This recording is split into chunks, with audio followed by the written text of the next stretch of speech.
ఇటీవల కొందరు ఇన్ఫ్లుయెన్సర్ల చర్యలు శృతిమించుతున్నాయి. పబ్లిక్ ప్రదేశాలు, ఆరాధనా ప్రదేశాలు అని కూడా చూడకుండా పిచ్చి చేష్టలకు పాల్పడుతున్నారు. వారి చేష్టల వలన తోటివారు ఇబ్బందులకు గురవుతున్నారు. ఈ క్రమంలోనే మమతా రాయ్ అనే ఇన్ఫ్లుయెన్సర్ చేసిన చర్యకు కాలభైరవ ఆలయంలో భక్తులు తీవ్ర ఆగ్రహం వ్యక్తం చేస్తున్నారు. ఉత్తరప్రదేశ్లోని వారణాసిలో కాలభైరవ దేవాలయం ఉంది. తన పుట్టినరోజు సందర్భంగా దేవాలయానికి వచ్చిన మమతా రాయ్ దైవ దర్శనం చేసుకుంది. అనంతరం ఆలయంలో తన పుట్టినరోజు వేడుకను నిర్వహించింది. తన వెంట తెచ్చుకున్న బర్త్డే కేకును కాలభైరవ గర్భగుడిలో విగ్రహం ఎదుట కట్ చేయడం వివాదాస్పదమైంది. అంతేకాకుండా ఆ తతంగాన్ని వీడియో షూట్ చేయించింది.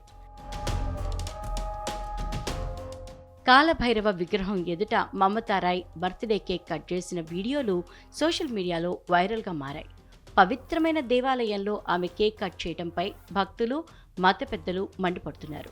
పుట్టినరోజున దైవ దర్శనం చేసుకోవటం మంచిదే, ఇలా కేక్ కట్ చేయటం ఏంటని, ఇలా చెయ్యమని ఎవరు చెప్పారని ప్రశ్నిస్తున్నారు. మమతా రాయ్పై చర్యలు తీసుకోవాలని పలువురు డిమాండ్ చేస్తున్నారు. ఆమె భక్తుల మనోభావాల్ని దెబ్బతీశారని విమర్శలు వెల్లువెత్తుతున్నాయి. మరోవైపు వారణాసిలోని కాశీ విద్వత్ పరిషత్ అనే సంస్థ దేవాలయంలో జరిగిన ఘటనపై ఆగ్రహం వ్యక్తం చేసింది. Mamata Roy birthday cake cut చేస్తున్నప్పుడు ఆలయ నిర్వాహకులు స్పందించకపోవడంపై వారికి నోటీసులు జారీ చేసేందుకు పోలీసులు సిద్ధమయ్యారు.